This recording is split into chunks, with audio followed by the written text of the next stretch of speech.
Hey everybody, Bob Smith from Smith Taekwondo and Pro Sport Kickboxing, Hawaii's largest center for martial arts for the past 30 years. Private military defense contractor, certified in anti-terrorism force protection, and I'm talking about the home invasion. If you guys don't know, we've had a bunch of home invasions in Hawaii.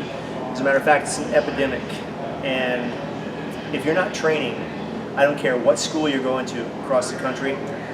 We have a lot of martial arts schools in Hawaii. Hawaii's the melting pot for martial arts. We have everything from Indonesian martial arts to traditional Japanese martial arts. I was one of the most prominent in Korean martial arts here in Hawaii, other than Grandmaster Yekmukang. And we have some Korean schools here. We have some Taekwondo schools, I wouldn't call them Korean. We have some who focus on strictly point sparring tournaments, but none who really focus on force protection. And that's what Taekwondo was designed for, force protection. It was designed for killing. But that's beside the point. These home invasions are being done by a generation of punks between the ages of 15, 16, up to 35. And there's a lot of reasons for it. Part of it is because it's being accepted. A lot of local families are accepting it because we all have one in our family somewhere, or we know someone like that. There's drug use, methamphetamine use. These guys think that somehow going in and out of prison, that's their hustle. That's a good thing, it's okay, that's part of the game, it's part of life. And it's not. But we had a home invasion 2 days ago on the 1st, and these two guys went into a home in Makaha, broke the gate open, went into the house at gunpoint, beat the man and woman at gunpoint like a bunch of chicken shit cowards, and robbed them, even put their children in danger, wouldn't rob the children, stole the children's money. Think about that. Now, my point here is there was a very large window of opportunity when this fat loser bitch coward came in with a 45, a 1911, like a Colt, or could have been anything, but it was a 1911. That's basically a cannon. And he was holding the man at gunpoint, beating him with a pistol, beating his girlfriend, and they were helpless to do anything. And the man said clearly, he said that he was going through some options on what he should do. It's hard to think that way. And I have people that I've trained in the military, I have people that I train in my gym, I have people that I work with daily, that there's always a few that they're just like, they'd rather play that, oh, I just don't get it, I just don't get it. And just to get the attention. And if this happens, you have two choices. You can either react and survive, or you can not react and hope you survive, pray you survive. Me personally, I'm going to take the first option, and I hope that any of you who are looking for a martial arts school, I hope that you guys will take this serious and understand that this is serious, especially in Hawaii. Like I said, in Hawaii there's an epidemic, and Hawaii lawmakers and their district attorney will not do anything to punish these criminals.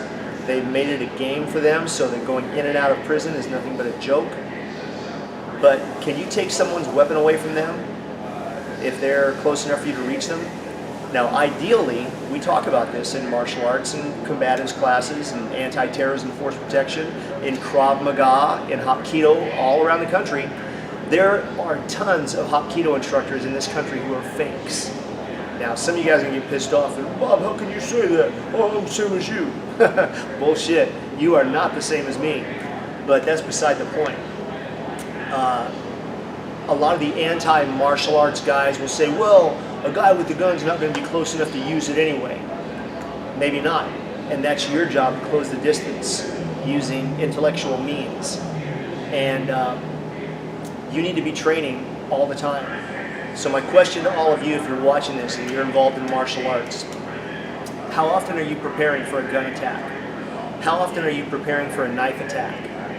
And for the sheep out there who are watching, and you say, well, that'll never happen to me. Guess what? Every victim of a crime like this has said the same thing. So what are you going to do? If you're training, you need to be training. You need to train realistically. You need to factor in real world scenarios. If there was a robbery that took place, you need to be able to walk through that scenario. You need to be able to perform under those same conditions of stress and no stress. And take this training serious, because as our country continues to dissolve, the morality continues to dissolve because of the likes of Antifa and Black Lives Matter. Black Lives Matter is a terrorist group with over $1 million war chest, thanks to George Soros. And Antifa, they should call them Pantifa, because they're a bunch of little bitch-ass white boys who have never been in a fist fight in their life. And it takes 50 of you guys to mob one person because you don't like him. Well, Antifa, November, you guys are coming to Hawaii. Look me up, because I'll take any two of you bitches at the same time and we'll make it fun. I'll have fun anyway. But martial arts schools around the country, what are you doing? Are you guys learning to be able to deal with a long gun? Somebody comes into your home pointing a rifle at you, a pistol at you. Experienced shooters, we have an isosceles grip, and we have a master grip, and we have a weaver grip, and we have a two-handed grip. And a lot of the schools only train for a one-handed, the gangster grip, the street thug, the LA can't is what they call it. And unfortunately for the victims this weekend, that was the method that was used.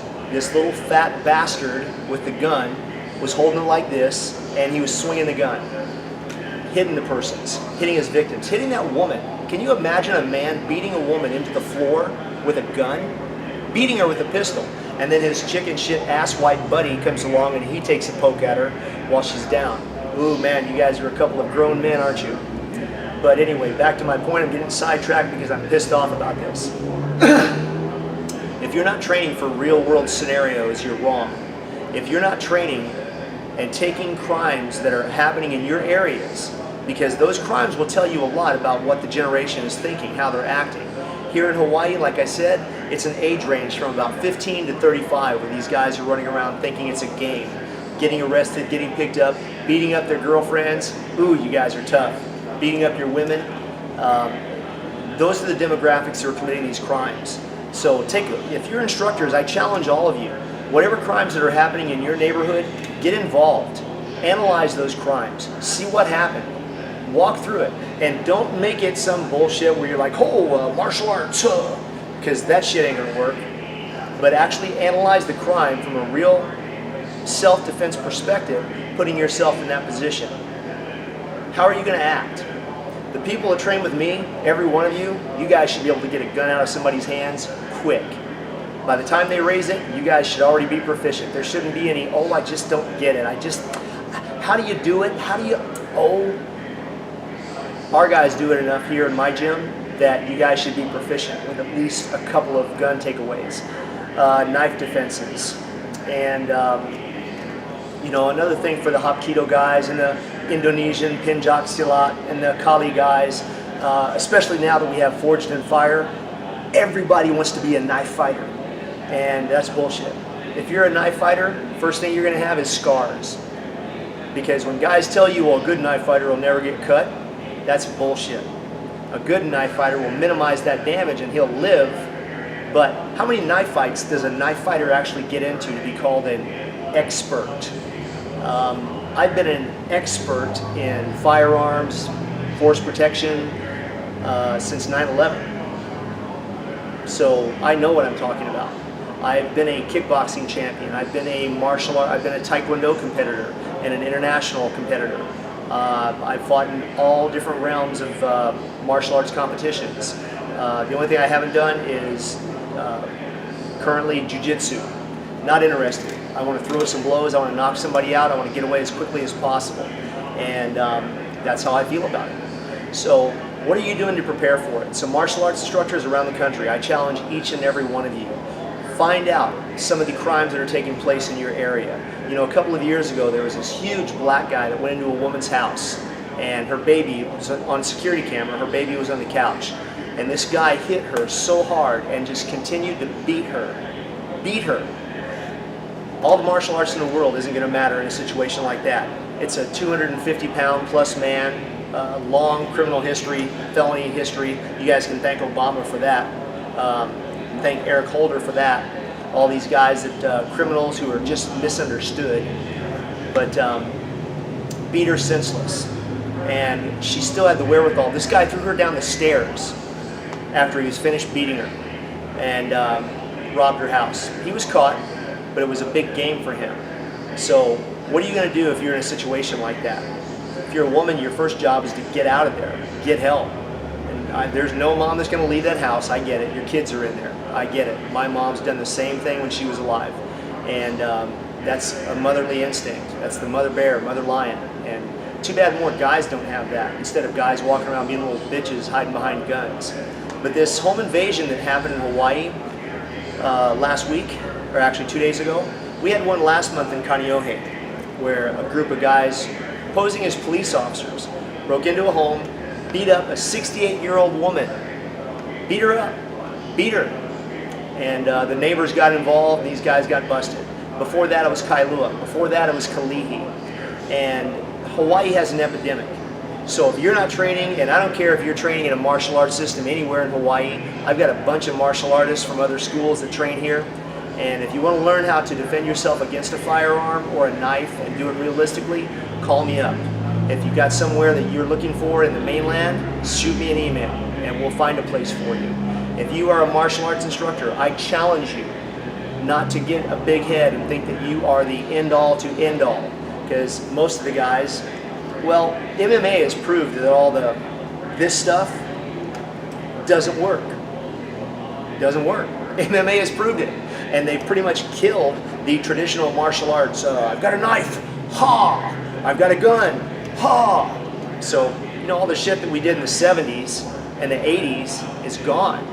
So, realism is where it's at, gentlemen. And I don't care where you're training. Like I said, if you're in Hawaii and you want to learn some gun takeaways, contact me, we'll hook you up. If you guys want to work on some gun and knife self-defense, contact me, we'll hook you up. If you need to find a school in the mainland, I know lots of qualified people. And I know even more unqualified people, but I know lots of people. Don't get involved with a fake. Don't get involved with somebody who is an uncertified black belt. Don't get involved with somebody who is a master of multiple martial arts. Find somebody who actually has experience in firearms, because the biggest mistake you can make is not understanding the damage that that weapon system can cause. This is Bob Smith, Blood Makes You Related and Loyalty Makes You Family. Out.